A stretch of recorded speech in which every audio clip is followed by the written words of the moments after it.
Capítulo 4. Balance de los 100 primeros días.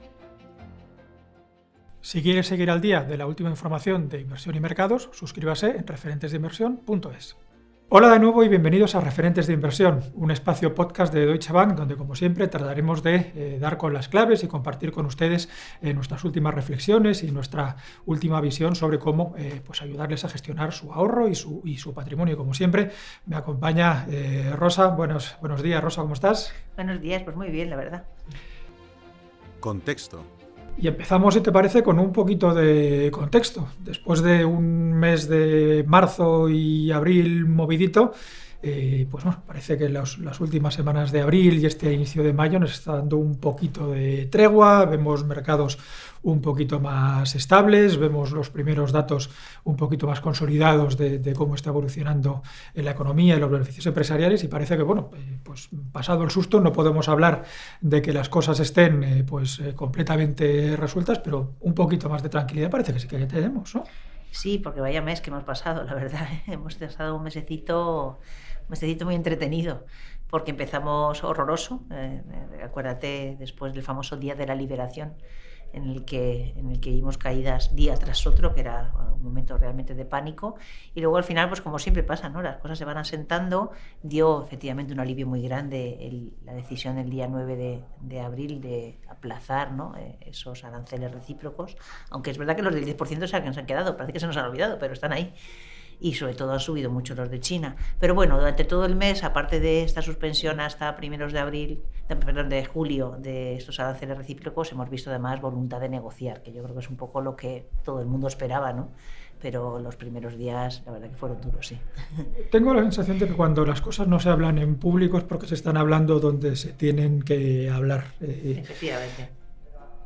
¿Crees que realmente ese proceso de negociación o de una cierta reacción, que para mí ha sido de alguna manera más calmada que lo que cabría esperar, salvo en el caso de China, que sí que respondió, digamos, de forma paralela, inmediata a todos los anuncios de Trump? El resto del mundo parece que se tomó la cosa un poco de una forma un tanto más estoica, podría ser la palabra. ¿Crees que realmente ese esfuerzo de negociación nos puede sorprender en algún momento con algo que evidentemente Trump va a seguir siendo Trump y el plan de Trump va a seguir siendo el plan de Trump? ¿Pero crees que podemos estar a punto o cerca de recibir noticias de que la cosa, por lo menos esta prórroga de 3 meses, se va a alargar un poquito más, si bien no el acuerdo definitivo? Bueno, a mí me gustaría que en los 3 meses se consiguiera cerrar, ¿no? Pero es verdad que es complicado. Hay países que parece que están avanzando ya bastante, ¿no? Y de hecho, ya la administración americana ya ha hablado que va muy avanzada con negociaciones con Japón, muy avanzado con Corea del Sur, va también bastante avanzado y sigue negociando con México y con Canadá, aunque ahí la situación es complicada, ¿no? Porque sigue habiendo muchos productos, más de la mitad de los productos no tienen ningún arancel porque están cubiertos bajo el Tratado de Libre Comercio de los 3 países, pero otros sí, ahí siguen negociando. Pero bueno, sí que hay, con India parece que también se han negociado bastante. Yo creo que hay indicios de que hay voluntad, como tú bien dices. Lo que pasa que no es fácil.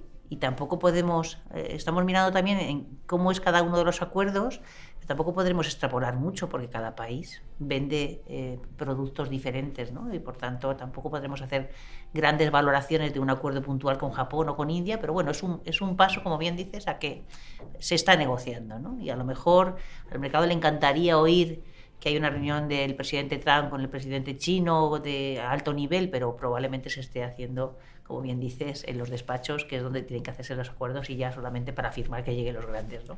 Otro elemento importante es que, después del cubo de agua fría, ¿no? Después del sorpresón de esos anuncios y de esas primeras semanas tan frenéticas, las casas de análisis, las casas de inversión han empezado o hemos empezado a poner un poco más de orden y a empezar a reconstruir los escenarios, entre ellos nosotros. Y ahora te voy a pedir que nos comentes, en opinión de nuestros especialistas, qué cosas han cambiado y en qué orden de magnitud han cambiado. Pero también el mercado empieza a tener algo más de soporte de datos y sobre todo de previsiones, donde las casas de análisis ya empiezan a rehacer sus números. ¿Nos podrías dar una pinceladita de la visión nuestra, en qué puntos ha cambiado? Pues a ver, hemos cambiado en cuanto evidentemente se han revisado algo a la baja las previsiones de crecimiento. Se sigue viendo un escenario de recesión lejano, no podemos decir que no exista, porque efectivamente Lo malo de esas negociaciones es que cuanto más tiempo se duren, también más tiempo se mantiene paralizado, porque alguien que tenga que invertir o que tenga que consumir,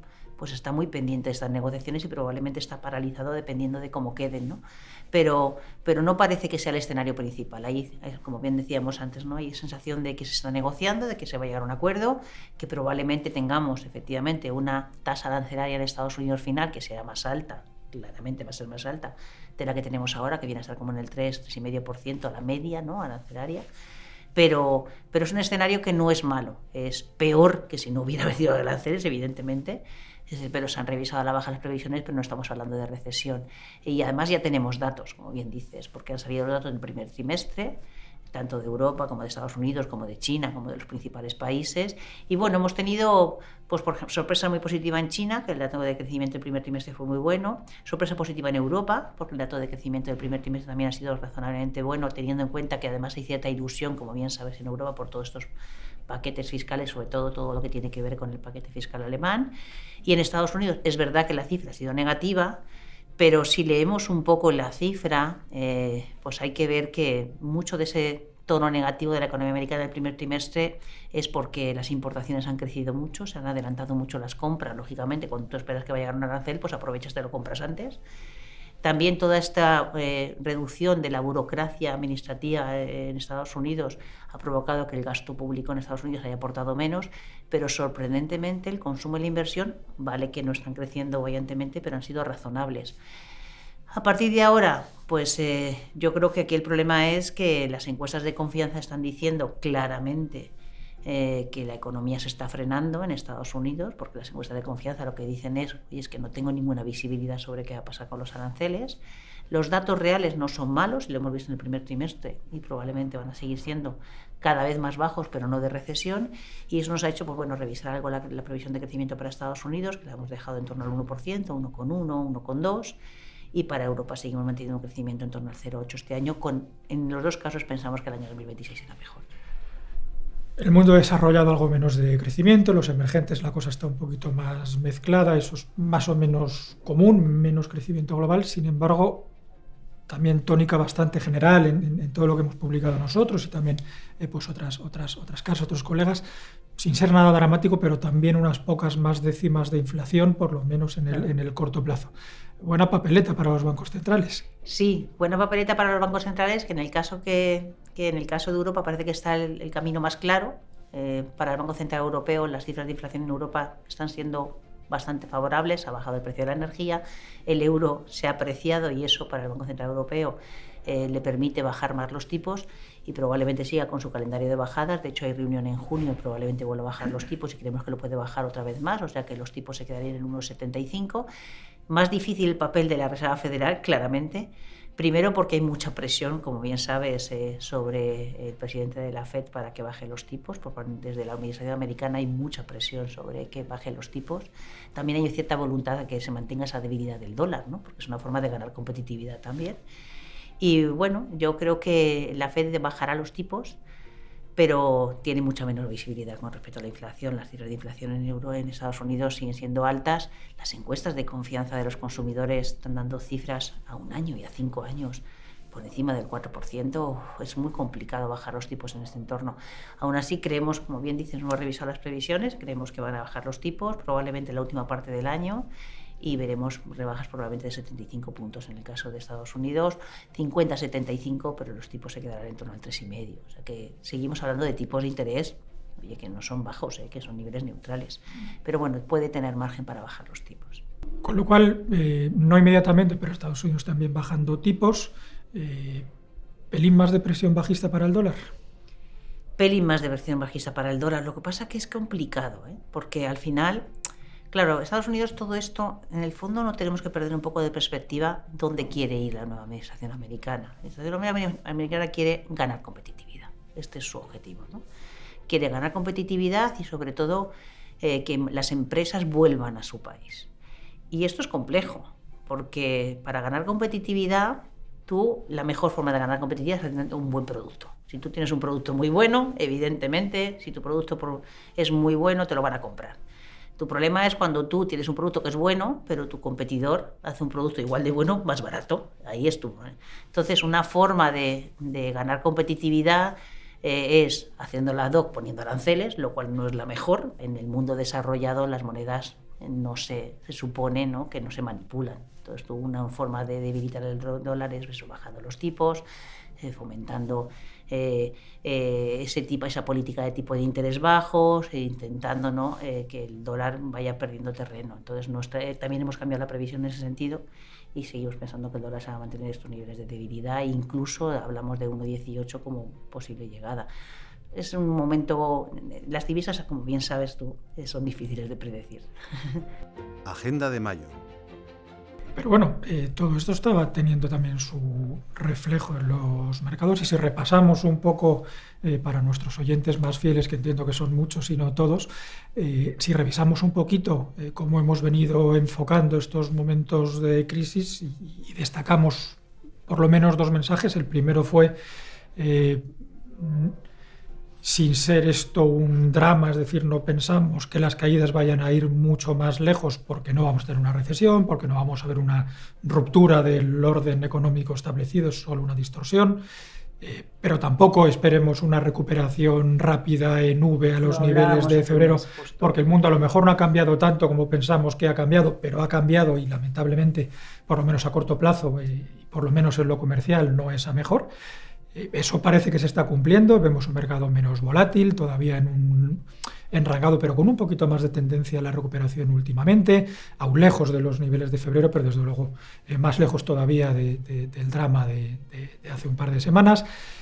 Y también apostábamos no tanto por una visión negativa de Estados Unidos, sino por una visión seguramente algo menos, y me voy a inventar una palabra, Estados Unidos centrista de lo que hemos sido en los últimos 5 años y que no solo nosotros, sino que en general el mercado iba a mirar otras geografías más allá de la americana, otros sectores más allá del tecnológico y otras divisas más allá del euro. Esos dos mensajes, oye, no es un drama, tampoco una recuperación en V y vamos a ver no solo para nosotros o para el inversor europeo, sino también para el resto del mundo carteras más diversificadas y con más agarres en otras regiones del mundo, parece que claramente se está cumpliendo. Sí, además así, si miramos un poco qué puede pasar en los próximos 3 meses, es como bien dices, hablábamos de que no esperábamos una recuperación en V porque no hay visibilidad, no sabemos qué va a pasar.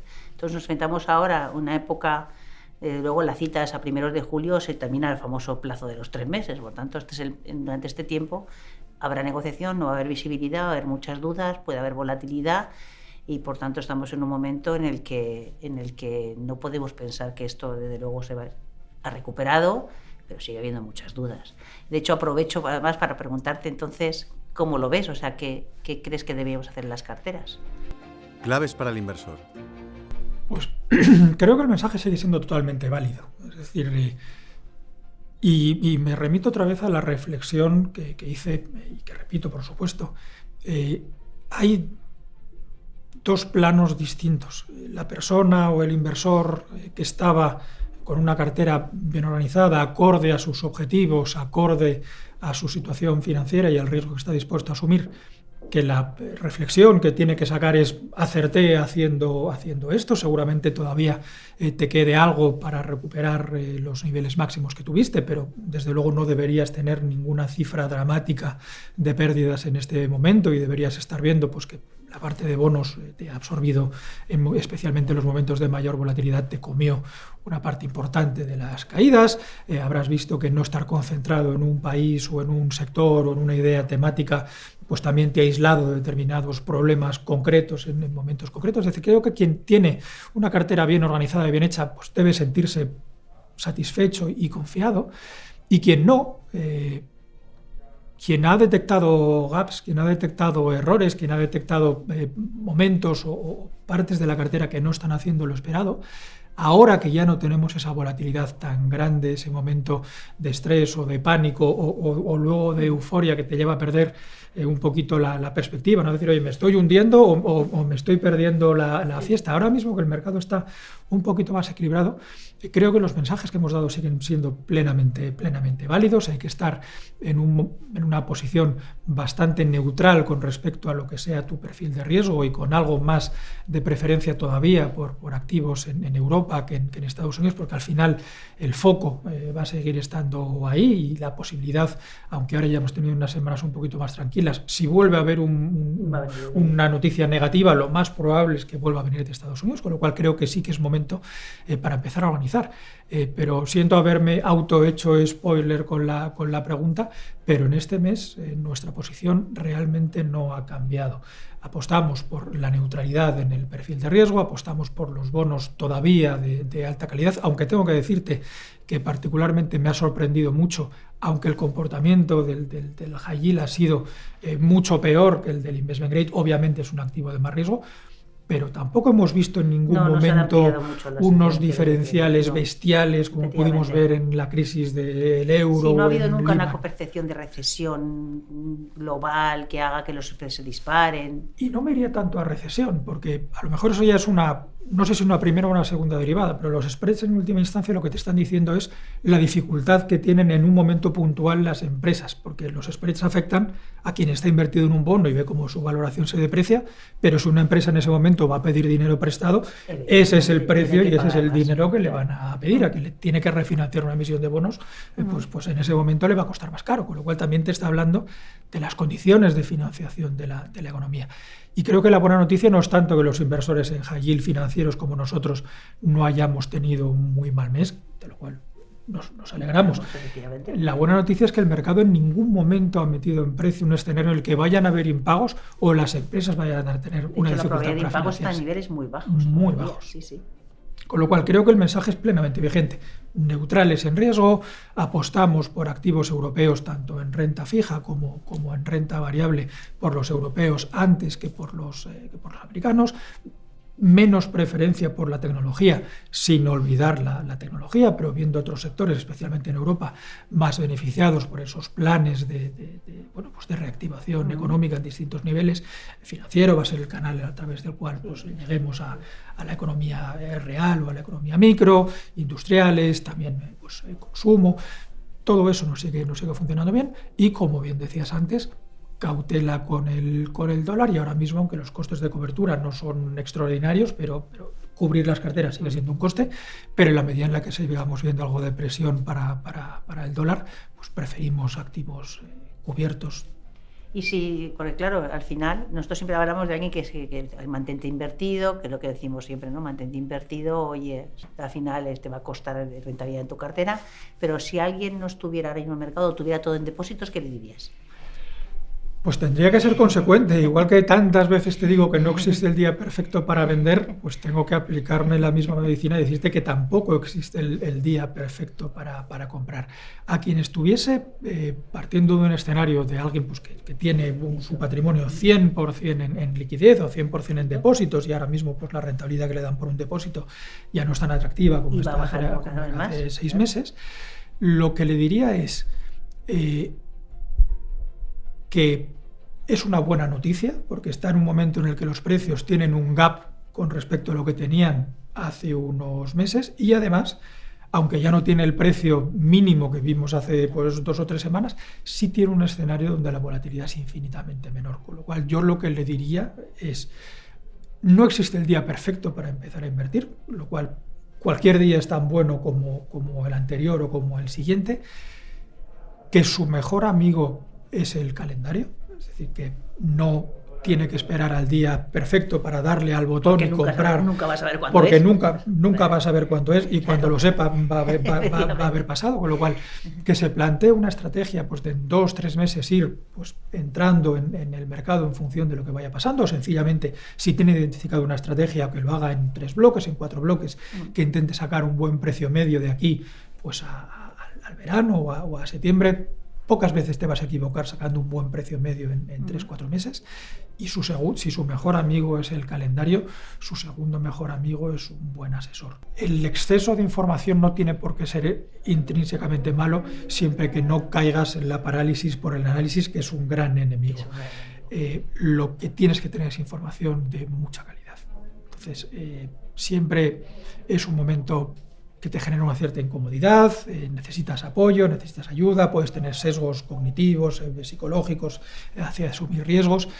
Hay que dejar eso de lado, hay que olvidarse de las informaciones de corto plazo, del clickbait. Búscate un profesional, búscate a alguien que tenga una visión, pues, de largo plazo y una referencia sólida en cuanto a los datos de mercado, y que te ayude realmente a quitarte el sesgo de corto plazo y a mirar a largo plazo. Si consigues esas dos cosas, yo creo que es un buen momento para comenzar a hacer tranquilidad, cosas. ¿no? Al final, tranquilidad. Nunca vas a saber cuál es el mejor día, con lo cual es entrar poco a poco. Pues yo creo que, yo creo que para un inversor en general parece que ha pasado lo peor. Yo creo que mínimos, como hemos visto, no deberíamos de volver a ver.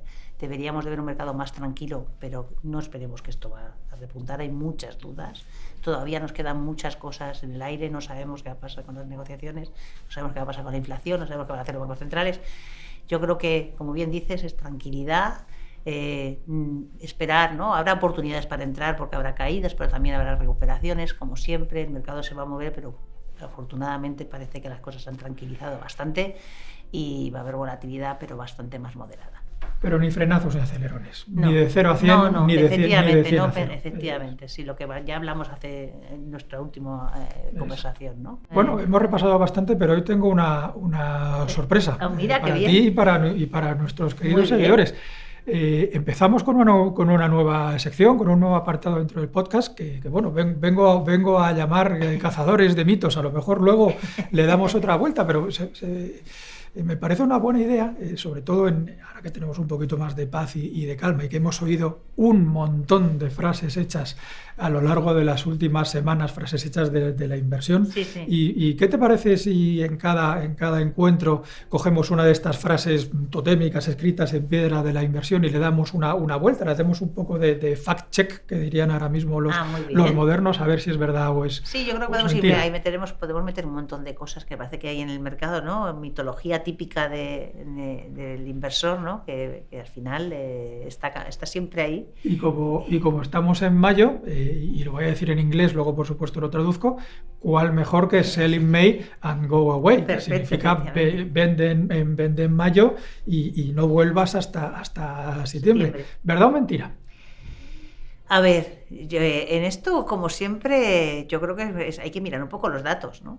Si realmente miramos la historia y en la historia, si miramos una serie larga, si realmente toda la persona que vendiera en mayo, ¿no? Y volviera en septiembre, si le ha ido mejor o peor, ¿no? Sería un poco lo normal. Pero hemos mirado los números. Hemos mirado los números y además los hemos mirado en detalle. Hago una breve introducción, si te parece, y entramos en debate. Si cogemos Europa y miramos en los últimos, creo que eran 40 años, cómo te habría salido la estrategia de vender en mayo y volver a comprar a principios de septiembre, lo cierto es que el titular nos dejaría mal, porque esta estrategia habría dado en agregado un 1,67% más de rentabilidad que haberte quedado invertido el año entero, con lo cual se me pusieron bastante los pelos de punta. El problema o la virtud es que la crisis de las tecnológicas ocurrió en estos meses, con lo cual de 54 datos, si quitábamos la crisis tecnológica que ocurrió en mayo, como pudo haber ocurrido en otro mes, lo cierto es que era 50-50, no había ningún tipo de preferencia por haber hecho esto o no haber hecho esto, con lo cual por lo menos en el caso de Europa, teníamos ese enorme, sí que había una diferencia entre hacerlo y no hacerlo, pero era debido a los años 2001 y 2002, donde efectivamente la caída, si hubiésemos hecho un Sell in October, pues nos habría salido el año de la crisis financiera y el año de Lehman Brothers, que fue en esos meses. Si cogíamos Standard & Poor's, curiosamente, el efecto era incluso menor que en el caso de Europa, con lo cual, una vez más, existe como tú bien decías, ¿Existe una estrategia estructural de ahorrarte los meses entre mayo y septiembre? Lo cierto es que no, que el 50% de los años te funciona y el 50% de los años no te funciona. Y tengo que dar peores noticias. Si existiese, el mercado, ¿qué haría? Arbitrarlo. Efectivamente, claramente. Sí, yo creo que al final esto es como tirar una moneda. O sea, no, los números, como bien dices, no son concluyentes. Al final lo que dicen es que hay años que sí y hay años que no. Pues es que no tienes... Y como bien dices, depende si empiezas en mayo y por qué en mayo. Y por qué no hacemos Selling September.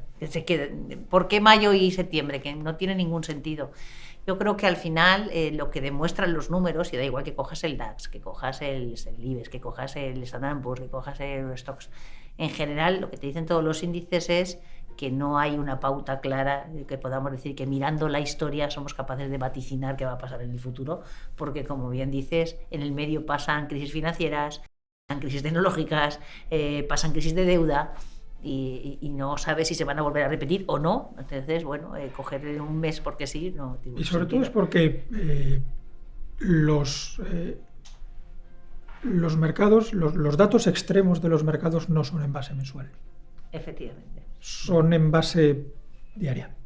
Entonces, a lo mejor es otro mito que podemos tratar en otro episodio, ¿no? Que es lo de perderte los mejores días. Los mejores y los peores días de mercado. Incluso si asumiésemos que los meses de verano acostumbran a ser un poquito más parados, y eso ahí sí que hay un poquito más de literatura, que especialmente entre diciembre y los arranques de año, en cuanto a número de meses positivos, no rentabilidad, en cuanto a número de meses positivos, sí es cierto que hay algo de primacía en los primeros meses del año que en los meses centrales del año.